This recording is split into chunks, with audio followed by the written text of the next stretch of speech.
Good morning dear student. आप सभी का बीटी क्लासेस पर स्वागत है। अगर आप सभी लोग मेरे इस चैनल पर नए हैं तो चैनल को सब्सक्राइब करें, वीडियो को लाइक करें, ज़्यादा से ज़्यादा लोगों को शेयर करें ताकि ज़्यादा से ज़्यादा लोग मेरे इस चैनल से जुड़ सकें। और कमेंट बॉक्स में जाकर कमेंट करिए कि आप लोगों को हमारी ये क्लासेस कैसी लग रही है। चलिए हम अपने सेशन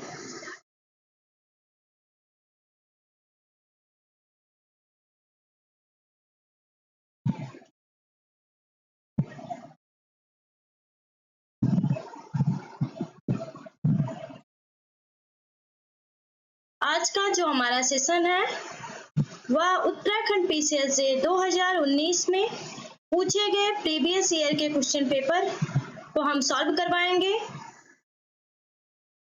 फर्स्ट और पार्ट सेकंड में डिवाइड है। आज हम पार्ट फर्स्ट को सॉल्व करवाएंगे जो सामान्य ज्ञान या जीके से संबंधित है।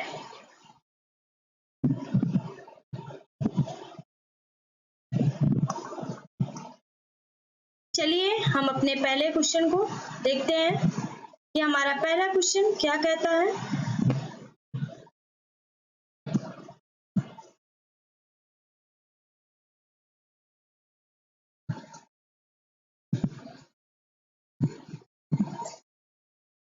आप लोग प्लेलिस्ट पे जाकर जो है और सारी क्लासेस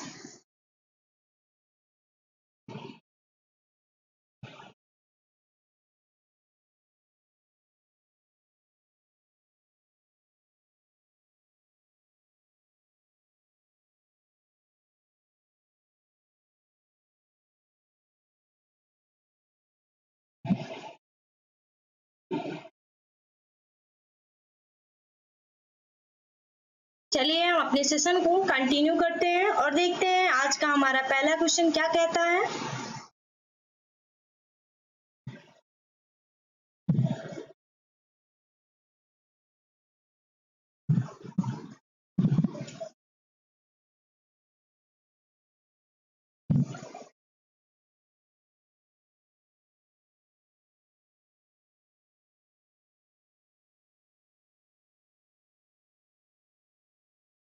चलिए हम देखते हैं हमारा पहला क्वेश्चन क्या कहता है। संघ लोक सेवा आयोग के वर्तमान अध्यक्ष कौन है? संघ लोक सेवा आयोग के वर्तमान अध्यक्ष कौन है? तो अरविंद सक्सेना जो है संघ लोक सेवा के वर्तमान अध्यक्ष थे। ये 2019 का क्वेश्चन है। तो जो हमारा 2023 में वर्तमान में संघ लोक सेवा आयोग के अध्यक्ष हैं वो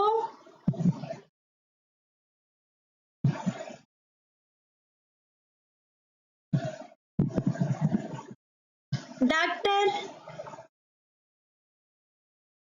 मनोज सोनी है।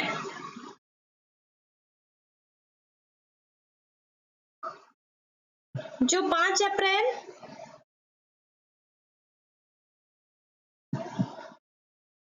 2022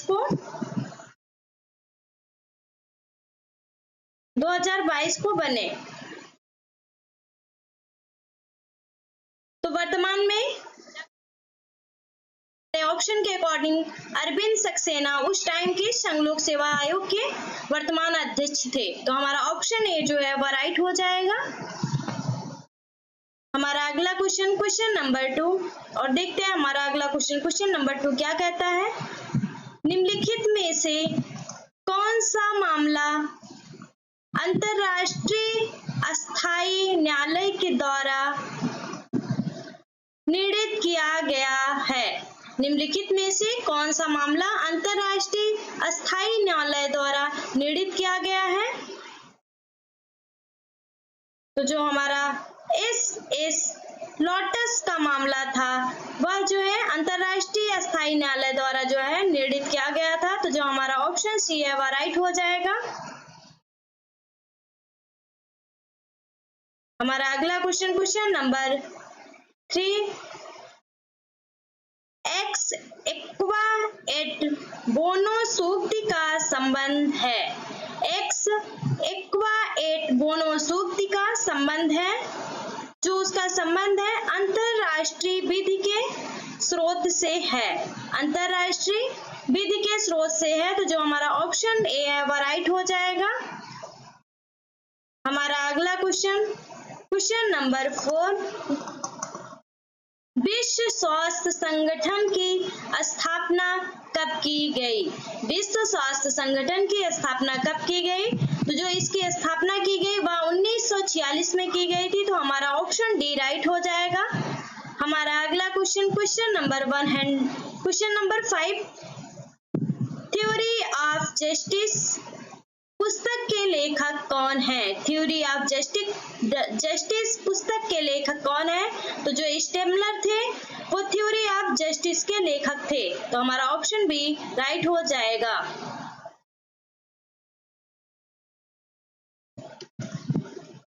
हमारा अगला क्वेश्चन नंबर 6, भ्रष्टाचार निवारण संशोधन अधिनियम जो 2018 का है कब से लागू है? जो हमारा भ्रष्टाचार निवारण अधिनियम 2018 है वह कब से लागू है? वह 26 जुलाई 2018 से लागू है, तो जो हमारा ऑप्शन सी है वह राइट हो जाएगा। हमारा अगला क्वेश्चन नंबर 7, न्याय के अंतर्राष्ट्रीय न्यायालय का निर्णय किसके द्वारा हस्ताक्षरित होता है? किसके द्वारा जो है हस्ताक्षरित होता है? तो उपयुक्त दोनों के द्वारा जो है हस्ताक्षरित होता है, अध्यक्ष के द्वारा भी और निबंधक के द्वारा भी, तो जो हमारा ऑप्शन सी है वह राइट हो जाएगा। हमारा अगला क्वेश्चन नंबर 8, और देखते हैं हमारा अगला क्वेश्चन क्या कहता है। उत्तरांचल शब्द के स्थान पर उत्तराखंड शब्द उत्तरांचल नाम परिवर्तन अधिनियम द्वारा किस वर्ष प्रतिस्थापित किया गया? किस वर्ष जो है जोड़ा गया? तो यह जो है 2006 में जोड़ा गया था, तो जो हमारा ऑप्शन डी है वह राइट हो जाएगा। हमारा अगला क्वेश्चन नंबर 9, भगोड़ा आर्थिक अपराधी अधिनियम जो 2018 का है और एक्ट संख्या 17 है को प्रवर्तन में आया हुआ माना जाएगा। वो जो है प्रवर्तन में आया हुआ माना जाएगा तो 21 अप्रैल 2018 को, तो जो हमारा ऑप्शन सी है वह राइट हो जाएगा। हमारा अगला question number 10, the Indian Constitution और cornerstone of a nation पुस्तक किसके द्वारा लिखी गई है? पुस्तक जो है किसके द्वारा लिखी गई है? जो हमारी पुस्तक द इंडियन कॉन्स्टिट्यूशन और cornerstone of a nation किसके द्वारा लिखा गया है?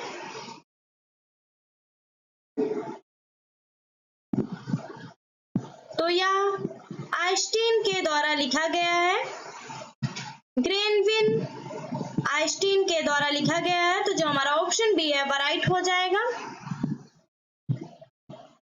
हमारा अगला क्वेश्चन नंबर 11, निम्न में से भारत के कौन मुख्य न्यायाधीश 1979 से 1984 तक भारत के उपराष्ट्रपति थे? तो जो हमारे एम हिदायतुल्ला थे वो जो है 1979 से 1984 तक भारत के उपराष्ट्रपति थे, तो जो हमारा ऑप्शन ए है वह राइट हो जाएगा। हमारा अगला क्वेश्चन नंबर 12, निम्न में से कौन तटस्थीकृत राज्य है? निम्न में से कौन तटस्थीकृत राज्य है? तो जो हमारा स्विट्जरलैंड है वह जो है तटस्थीकृत राज्य है, तो जो हमारा ऑप्शन डी है वह राइट हो जाएगा। हमारा अगला क्वेश्चन नंबर 13, अंतरराष्ट्रीय विधि में अपवर्जित आर्थिक क्षेत्र की चौड़ाई कितनी होती है? आर्थिक क्षेत्र की चौड़ाई कितनी होती है? तो जो हमारी चौड़ाई होती है वह 200 समुद्री मील होती है। तो जो हमारा ऑप्शन डी है वह राइट हो जाएगा। हमारा अगला क्वेश्चन नंबर 14 और देखते हैं हमारा अगला क्वेश्चन नंबर 14 क्या कहता है। एक व्यक्ति ने अपने माता पिता के देश में पैदा नहीं होता है। एक व्यक्ति है जो अपने माता पिता के देश में पैदा नहीं होता है, तो वह उस देश का राष्ट्रिक होगा जहां वह पैदा होता है। तो वह जो है उस देश का नागरिक होगा जहां वह पैदा होता है। यह सिद्धांत किस पर आधारित है? तो यह जो सिद्धांत है यह जस सोली पर आधारित है। तो जो हमारा ऑप्शन ए है वह राइट हो जाएगा। हमारा अगला क्वेश्चन नंबर 15, जहां प्रत्यार्पण प्रारंभ होता है या आरंभ होता है वहां आश्रय समाप्त हो जाता है। जहां प्रत्यार्पण प्रारंभ होता है वहां आश्रय समाप्त हो जाता है। उक्त कथन किसके द्वारा किया गया था? जो ये कथन है यह किसके द्वारा किया गया था? यह कथन जो है स्टार्क के द्वारा किया गया था। जो हमारा ऑप्शन बी है वह राइट हो जाएगा। हमारा अगला क्वेश्चन नंबर 16, किसी राजनयिक को अवांछनीय या अग्राह्य व्यक्ति घोषित करने का अधिकार प्राप्त है। तो यह अधिकार किसको प्राप्त है? यह अधिकार जो है ग्राही राज्य को प्राप्त है। तो जो हमारा ऑप्शन बी है वह राइट हो जाएगा। हमारा अगला क्वेश्चन नंबर 17, संयुक्त राष्ट्र शब्द का सुझाव दिया गया। जो संयुक्त राष्ट्र शब्द का जो सुझाव है वह किसके द्वारा दिया गया? तो वह जो हमारे रूजवेल्ट थे उनके द्वारा दिया गया था। तो जो हमारा ऑप्शन ए है वह राइट हो जाएगा, रूजवेल्ट के द्वारा। हमारा अगला क्वेश्चन नंबर 18, संयुक्त राष्ट्र के प्रमुख अंग वे हैं जिनका उल्लेख किया गया है। संयुक्त राष्ट्र के प्रमुख अंग वे हैं जिनका उल्लेख किया गया है। संयुक्त राष्ट्र चार्टर के अनुच्छेद 7 में जिनका उल्लेख किया गया है वो संयुक्त राष्ट्र के प्रमुख अंग है। तो जो हमारा ऑप्शन सी है वह राइट हो जाएगा। हमारा अगला क्वेश्चन नंबर 19, उच्चतम न्यायालय के किस मामले में यह निर्णित किया गया कि प्रस्तावना संविधान का मूलभूत ढांचा है? जो प्रस्तावना है वह संविधान का मूलभूत ढांचा है। तो जो केशवानंद भारती बनाम केरल राज्य का केस था इसमें जो है निर्णित किया गया। तो जो हमारा ऑप्शन बी है वह राइट हो जाएगा। हमारा अगला क्वेश्चन नंबर 20,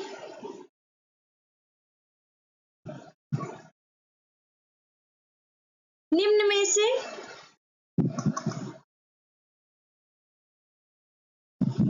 से किसी न्याय के अंतर्राष्ट्रीय न्यायालय में न्यायाधीश के रूप में निर्वाचित नहीं किया गया? किसे जो है अंतर्राष्ट्रीय न्यायालय में न्यायाधीश के रूप में निर्वाचित नहीं किया गया? तो जो हमारे रंगनाथ मिश्रा थे उन्हें न्यायाधीश के रूप में निर्वाचित नहीं किया गया। तो जो हमारा ऑप्शन डी है वह राइट हो जाएगा। चलिए हम अपने अगले क्वेश्चन की तरफ बढ़ते हैं और देखते हैं हमारा अगला क्वेश्चन क्या कहता है। हमारा अगला क्वेश्चन नंबर 21, निम्न में से किसे पृथ्वी सम्मेलन कहा जाता है? निम्न में से किसे पृथ्वी सम्मेलन कहा जाता है? तो जो संयुक्त राष्ट्र पर्यावरण तथा विकास सम्मेलन है उसे हम पृथ्वी सम्मेलन कहा जाता है। उसे पृथ्वी सम्मेलन के नाम से भी जाना जाता है। तो इस प्रकार जो हमारा ऑप्शन बी है वह राइट हो जाएगा। हमारा अगला क्वेश्चन नंबर 22, निम्न में से कौन अंतरराष्ट्रीय विधि के अंतर्गत विवादों के निपटारे का शांतिपूर्ण ढंग नहीं है? अंतरराष्ट्रीय विधि के अंतर्गत जो है विवादों के निपटारे का शांतिपूर्ण ढंग नहीं है। तो जो प्रतिकर है वह शांतिपूर्ण ढंग नहीं है। जो हमारा ऑप्शन ए हो जाएगा वह राइट हो जाएगा। हमारा अगला क्वेश्चन नंबर 1 है, क्वेश्चन नंबर 23, सुरक्षा परिषद में कितने सदस्य होते हैं? जो हमारा सुरक्षा परिषद है उसमें कितने सदस्य होते हैं? तो उसमें 5 स्थायी सदस्य एवं 10 अस्थायी सदस्य होते हैं। तो जो हमारा ऑप्शन सी है वह राइट हो जाएगा। हमारा अगला क्वेश्चन नंबर 24, निम्न में से कौन सा कथन सही है? निम्न में से कौन सा कथन सही है? तो नागरिकता की अवधारणा अंतरराष्ट्रीय विधि के लिए असंगत है। जो नागरिकता की अवधारणा है वह अंतरराष्ट्रीय विधि के लिए जो है असंगत है। तो जो हमारा ऑप्शन डी है वह राइट हो जाएगा। हमारा अगला क्वेश्चन नंबर 25, दंड प्रक्रिया संहिता को निम्नलिखित सूचियों में से किस सूची में शामिल किया गया है? जो हमारा सीआरपीसी है 1973, उसे जो है किस सूची में शामिल किया गया है? तो उपरोक्त सभी, हमारा ऑप्शन डी राइट हो जाएगा। उसे राज्य सूची, संघीय सूची और समवर्ती सूची तीनों में जो है शामिल किया गया है। तो जो हमारा ऑप्शन डी है वह राइट हो जाएगा। हमारा अगला क्वेश्चन नंबर 26, भारत के संविधान में प्रदत्त मूल कर्तव्यों की संख्या कितनी है? जो हमारे मूल कर्तव्य हैं उसकी संख्या जो है 11 है। तो जो हमारा ऑप्शन डी है वह राइट हो जाएगा। हमारा अगला क्वेश्चन नंबर 27, जब विद्रोह द्वारा नए राज्य का निर्माण होता है, जब कोई विद्रोह होता है उसके द्वारा नए राज्य का निर्माण होता है तो सामान्यतः दी जाने वाली मान्यता जो होती है वह कैसी होती है? तो वह तथ्यता होती है। तो जो हमारा ऑप्शन बी है वह राइट हो जाएगा। हमारा अगला क्वेश्चन नंबर 28, निम्नलिखित में से कौन सा संविधान संशोधन शैक्षणिक संस्थानों में आर्थिक रूप से कमजोर वर्ग के नागरिकों के लिए आरक्षण से संबंधित है? नागरिकों के लिए जो है आरक्षण से संबंधित है। तो जो हमारा संविधान संशोधन 103वां था उसमें जो है नागरिकों के लिए जो है, जो कमजोर वर्ग के नागरिक थे उनके लिए आरक्षण का प्रावधान किया गया है। तो जो हमारा ऑप्शन सी है वह राइट हो जाएगा। यह संशोधन इसमें हुआ था। जो हमारा 103वां संशोधन था वह 2019 में हुआ था। हमारा अगला क्वेश्चन नंबर 29, निम्नलिखित में से किस मामले में उच्चतम न्यायालय द्वारा तीन तलाक की संवैधानिक वैधता पर विचार किया गया? जो 3 तलाक है उसकी संवैधानिक वैधता पर विचार किया गया। तो जो हमारा सायरा बानो बनाम भारत संघ का केस था इसमें जो है विचार किया गया। तो हमारा ऑप्शन ए राइट हो जाएगा। हमारा अगला क्वेश्चन नंबर 30, भारतीय संविधान के किस अनुच्छेद द्वारा पंचायतों में महिलाओं के लिए जो है आरक्षण की व्यवस्था की गई? महिलाओं के लिए आरक्षण की व्यवस्था की गई। तो वह अनुच्छेद 243 डी में जो है महिलाओं के लिए आरक्षण की व्यवस्था की गई है। तो जो हमारा ऑप्शन डी है वह राइट हो जाएगा। हमारा अगला क्वेश्चन नंबर 31, अपने अगले क्वेश्चन पर बढ़ने से पहले इसी चैनल पर विवेक सर के द्वारा जीके जीएस करवाई जाती है। तो आप सभी लोग मेरे इस चैनल से जुड़कर विवेक सर के द्वारा जीके जीएस रीजनिंग और मैथ की क्लासेस भी अटेंड कर सकते हैं। और विवेक सर के द्वारा उन सारी क्लासेस को प्लेलिस्ट में डाल दिया गया है। तो आप सभी लोग मेरे चैनल को ज्वाइन करके प्लेलिस्ट में जाकर जो है उन सारी क्लासेस को अटेंड कर सकते हैं। चलिए हम अपने सेशन को कंटिन्यू रखते हैं। सर्वबंधी अधिकार प्राप्त होता है। जो सर्वबंधी अधिकार होता है वह प्राप्त होता है निम्न में से किसके विरुद्ध? तो जो सर्वबंधी अधिकार होता है वह प्रत्येक व्यक्ति के विरुद्ध प्राप्त होता है। तो जो हमारा ऑप्शन बी है वह राइट हो जाएगा। हमारा अगला क्वेश्चन नंबर 32, निम्न में से किसने अंतरराष्ट्रीय विधि को सकारात्मक नैतिकता के रूप में रखा? तो जो हमारे आइंस्टीन महोदय थे उन्होंने रखा था।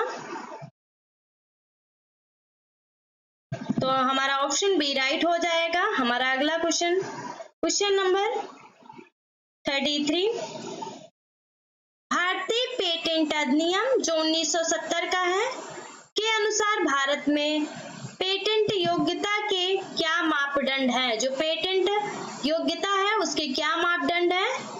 तो उपरोक्त सभी उसके मापदंड है। जो हमारा ऑप्शन डी है वह राइट हो जाएगा। हमारा 4,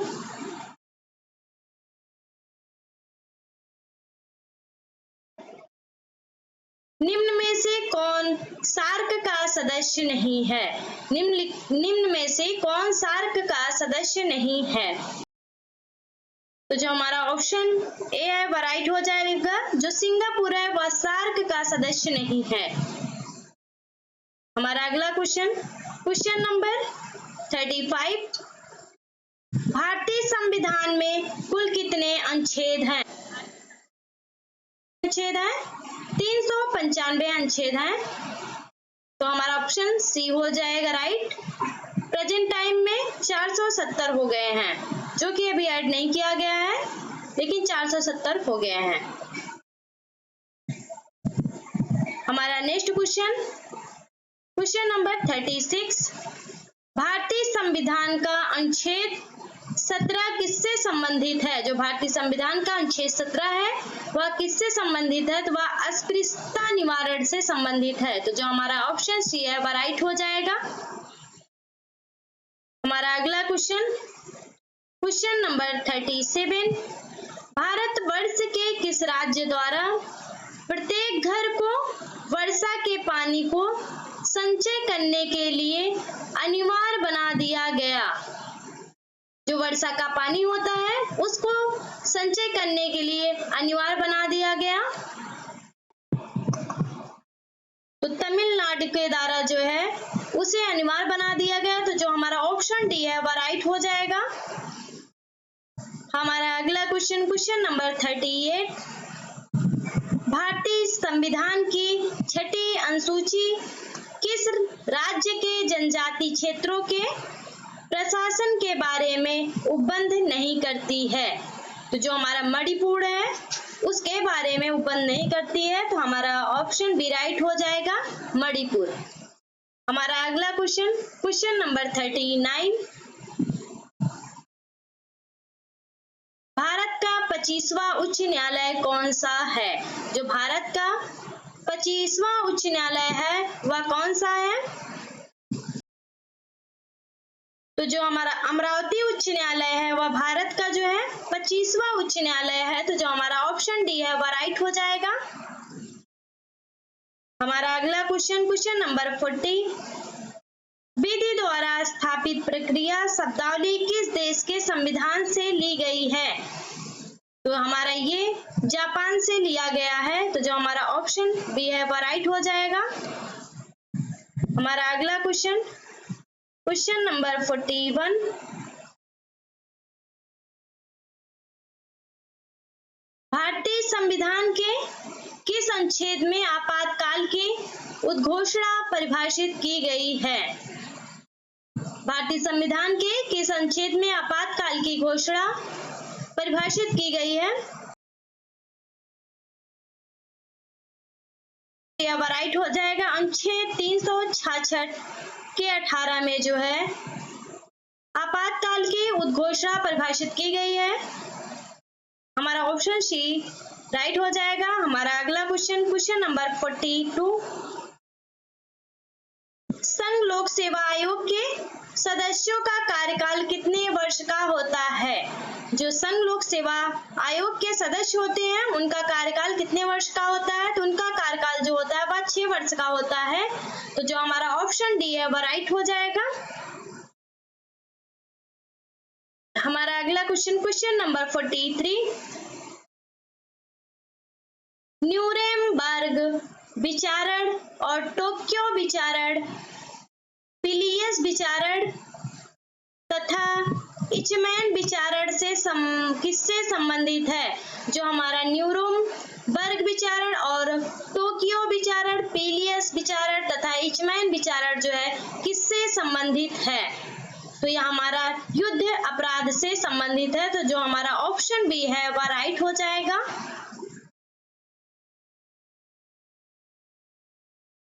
हमारा अगला क्वेश्चन नंबर 44, निम्नलिखित में से कौन सा सिद्धांत मान्यता से संबंधित नहीं है? निम्नलिखित में से कौन सा सिद्धांत है जो मान्यता से संबंधित नहीं है? तो जो हमारा मुनरो का सिद्धांत है वह मान्यता से संबंधित नहीं है। तो हमारा ऑप्शन बी राइट हो जाएगा। हमारा अगला क्वेश्चन नंबर 45, दलबीर भंडारी का में न्यायाधीश के रूप में पुनर्निर्वाचित कार्यकाल है। न्यायाधीश के रूप में उनका जो है पुनर्निर्वाचित कार्यकाल जो है वह 2018 से 2027 तक है। तो हमारा ऑप्शन बी राइट हो जाएगा। हमारा अगला क्वेश्चन नंबर 46, भारत के किस शहर को 6 मार्च 2019 को सबसे बड़ा स्वच्छ शहर का पुरस्कार मिला है? भारत के किस शहर को जो है 6 मार्च 2019 से सबसे स्वच्छ शहर का पुरस्कार मिला है? तो जो हमारा राइट आंसर हो जाएगा इंदौर। हमारा अगला क्वेश्चन नंबर 47, किस न्यायमूर्ति को भारत का प्रथम लोकपाल नियुक्त किया गया है? किस न्यायमूर्ति को जो है भारत का प्रथम लोकपाल नियुक्त किया गया है? तो जो न्यायमूर्ति पिनाकी चंद्र घोष थे उन्हें जो है नियुक्त किया गया है। तो जो हमारा ऑप्शन सी है वह राइट हो जाएगा। हमारा अगला क्वेश्चन नंबर 48, ऑस्ट्रेलिया समूह का 43वां सदस्य कौन है? ऑस्ट्रेलिया समूह का 43वां सदस्य कौन है? तो जो 43वां सदस्य है वह भारत है। तो हमारा ऑप्शन सी राइट हो जाएगा। हमारा अगला क्वेश्चन नंबर 49, निम्नलिखित में से किस राज्य की विधायिका में एक सदन है? निम्नलिखित में से किस राज्य की विधायिका में एक सदन है? तो जो हमारा तमिलनाडु है उसमें एक सदन है। तो जो हमारा ऑप्शन सी है वह राइट हो जाएगा। हमारा अगला क्वेश्चन और हमारा लास्ट क्वेश्चन नंबर 50, किस मामले में कहा गया कि उद्देशिका संविधान का भाग नहीं है? हमारे कॉन्स्टिट्यूशन का जो प्रीएम्बल है वह संविधान का भाग नहीं है, वह कॉन्स्टिट्यूशन का पार्ट नहीं है। तो जो हमारा इंद्री बेरुबरी का मामला था इसमें कहा गया था। तो जो हमारा ऑप्शन ए है वह राइट हो जाएगा। जो हमारा केशवानंद भारती का केस था उसमें कहा गया कि वह भाग है। जो हमारा प्रस्तावना है वह संविधान का भाग है या इसमें कहा गया था। तो हमारा ऑप्शन ए राइट हो जाएगा। अगर आप सभी लोग मेरे इस चैनल पर नए हैं तो चैनल को सब्सक्राइब करें, वीडियो को लाइक करें, ज्यादा से ज्यादा लोगों को शेयर करें ताकि ज्यादा से ज्यादा लोग मेरे इस चैनल से जुड़ सके। और इसी चैनल पर जैसा कि हमने आप लोगों को पहले भी बताया कि विवेक सर के द्वारा जीके, जीएस, रीजनिंग और मैथ की क्लासेस भी कंडक्ट करवाई जाती है। तो आप सभी लोग मेरे इस चैनल से जुड़कर विवेक सर के द्वारा जीके, जीएस, रीजनिंग और मैथ की क्लासेस भी अटेंड कर सकते हैं। और आप लोग कमेंट बॉक्स में जाकर कमेंट करिए कि आप लोगों को मेरी ये क्लासेस कैसी लग रही है।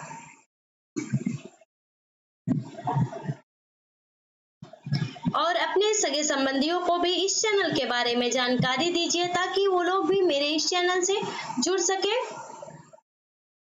आप सभी लोग अपना प्यार ऐसे ही हम पे बनाए रखें।